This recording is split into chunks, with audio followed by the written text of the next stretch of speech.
చివరికి యేసే పరలోకంలో. స్తోత్రం.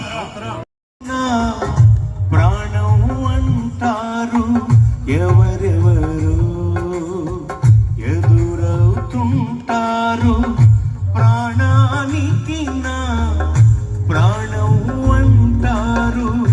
కష్టాల వారు కదలిపోతారు, కష్టాల వారు కదలిపోతారు.